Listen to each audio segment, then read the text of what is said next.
नमस्कार दोस्तों, स्वागत है आपका न्यूज प्लॉट के विशेष कार्यक्रम द पॉलिटिकल शॉर्ट्स में।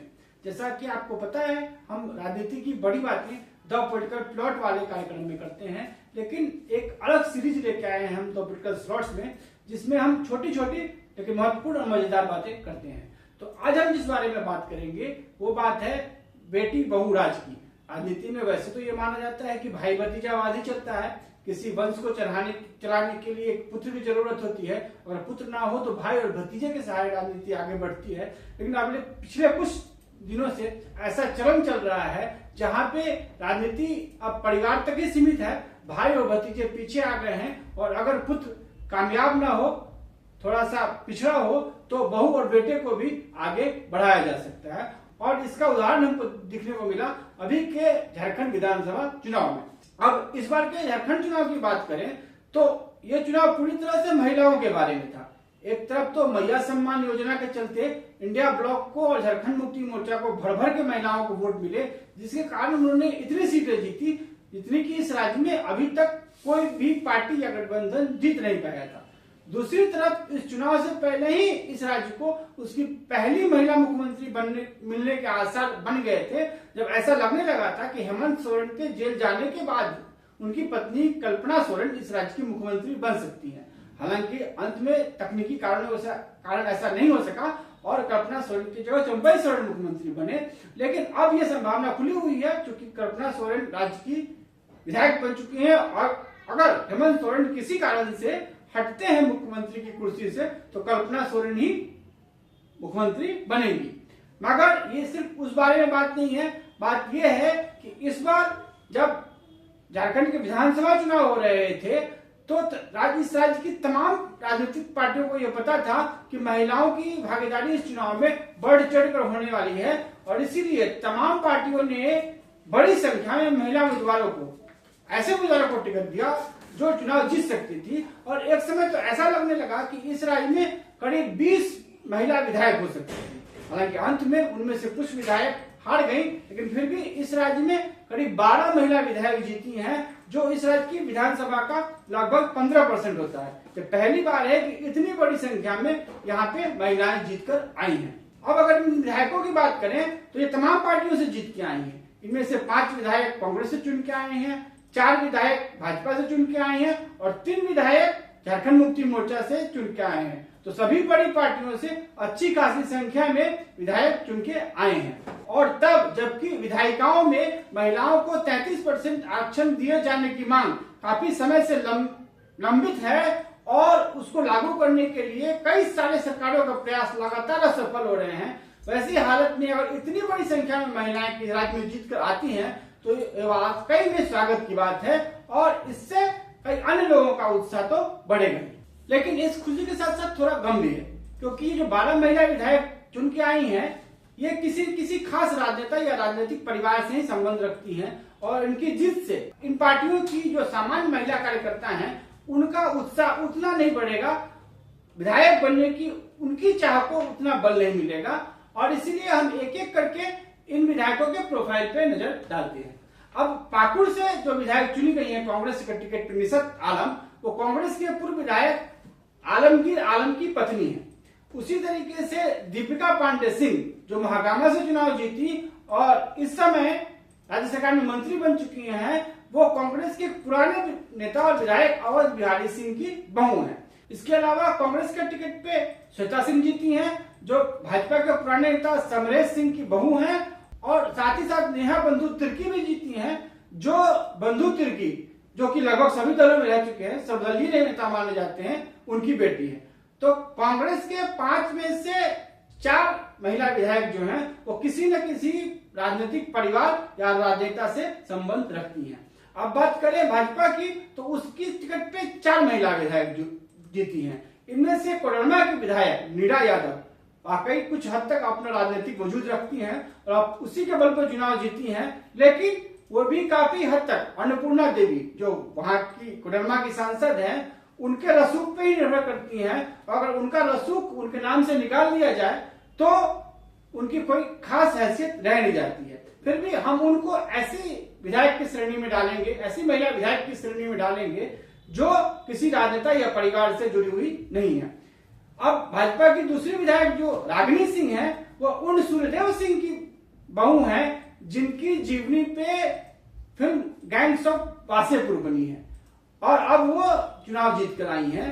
सूर्यदेव सिंह के बेटे उतने संजीव सिंह उतने अच्छे नेता साबित नहीं हो सके जितने की उनकी बहू साबित हुई है।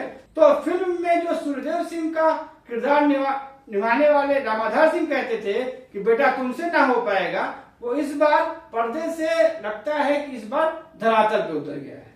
साथ ही भाजपा के ही टिकट पे जामुआ से जीती विधायक मंजू कुमारी उसके पुराने विधायक सुकर रविदास की पत्नी है। तो इस तरीके से भाजपा के 4 महिला विधायकों में से देखें तो सिर्फ एक यानी कि डॉक्टर मंजू यादव ही हैं जिनके अपनी थोड़ी राजनीतिक समझ रखती हैं। और अब बात करते हैं झारखंड मुक्ति मोर्चा का टिकट पे जीती हुई 3 महिला विधायकों की। इनमें से एक कल्पना सोरेन तो मुख्यमंत्री हेमंत सोरेन की पत्नी ही है, उनके बारे में परिचय देने की तो कोई आवश्यकता ही नहीं है। साथ ही सविता महतो जो झारखंड मुक्ति मोर्चा का टिकट पे जीती हैं, वो झारखंड मुक्ति मोर्चा के ही पुराने नेता दिग्गज नेता सुधीर महतो जिनका निधन हो गया है, उनकी पत्नी है।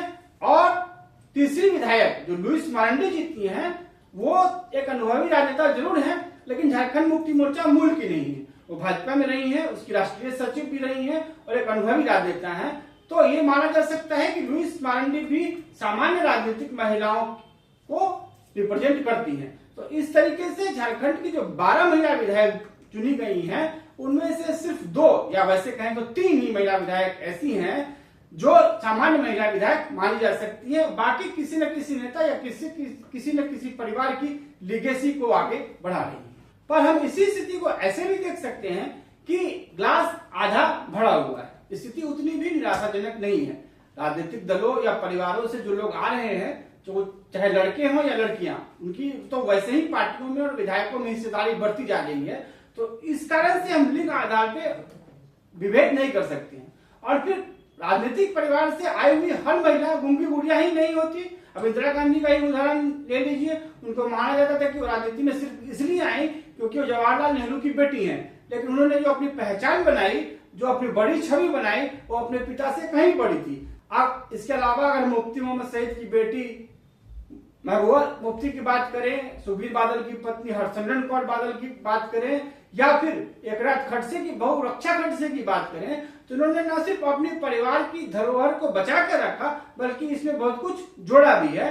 तो ऐसा नहीं है कि जो महिला विधायक आ रही हैं ये सिर्फ अपनी परिवार की सीमाओं से जुड़ी रहेंगी और महिलाओं की सामान्य समस्या से इनका कोई सरोकार नहीं रहेगा। फिर इसके अलावा ऐसे भी उदाहरण है जहाँ कई सारी महिला राजनेताएं अपने पतियों के कहने पर राजनीति पे तो आई, लेकिन उन्होंने अपना खुद का जनाधार बनाया। इसका एक उदाहरण है बिहार की पूर्व सांसद रमा देवी। उनके पति ब्रजबिहारी प्रसाद राष्ट्रीय जनता दल के एक बड़े नेता थे, कुछ समय के लिए मंत्री भी रहे थे और फिर उनकी हत्या कर दी गई। इससे पहले रमा देवी राजनीति में सक्रिय नहीं थी, लेकिन इसके बाद उन्होंने चुनाव लड़ा और जीती और फिर उन्होंने पार्टी बदल ली। ऐसी पार्टी में आई जिनका उनके पति की विचारधारा से कोई लेना देना नहीं था और वहां करीब 15 साल तक सांसद रही। भाजपा राजद से भाजपा में आई और वहां 15 साल तक सांसद रही।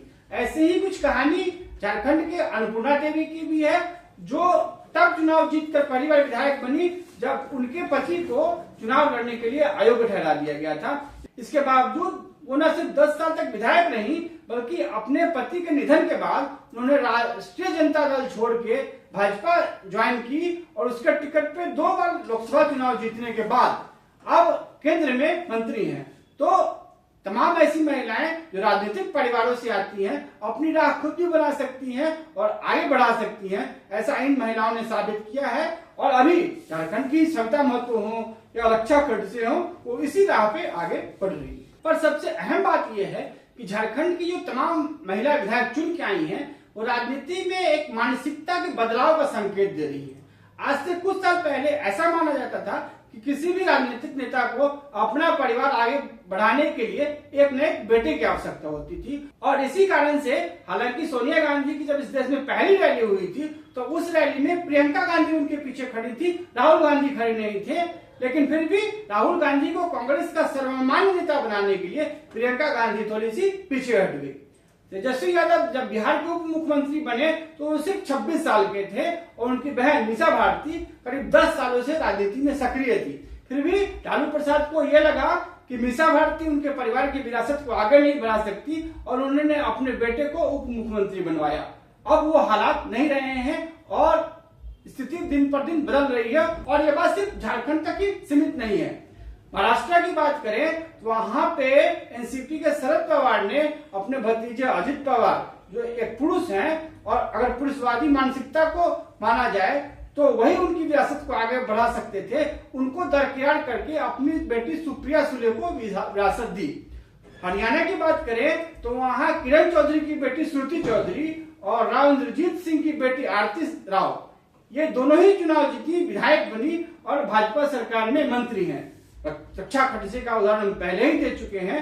तो अब ये मानसिकता बदल रही है। तमाम राजनेता और तमाम राजनीतिक दल ये मान रहे हैं कि परिवार की विरासत को आगे बढ़ाने में बेटा ही सर्वोपरि नहीं है, बहुएं और बेटियां भी राज कर सकती हैं और यही इन 12 महिला विधायकों के चुने जाने के पीछे का एक बड़ा कारण है। हालांकि और इसका असर सिर्फ बड़ी पार्टियों पे नहीं पड़ा है, छोटी पार्टियां भी सीख रही हैं और इसी कारण से लालू प्रसाद अपनी दूसरी बेटी रोहिणी आचार्य को भी लेकर आए और उनको सांसदी का चुनाव लड़ाया।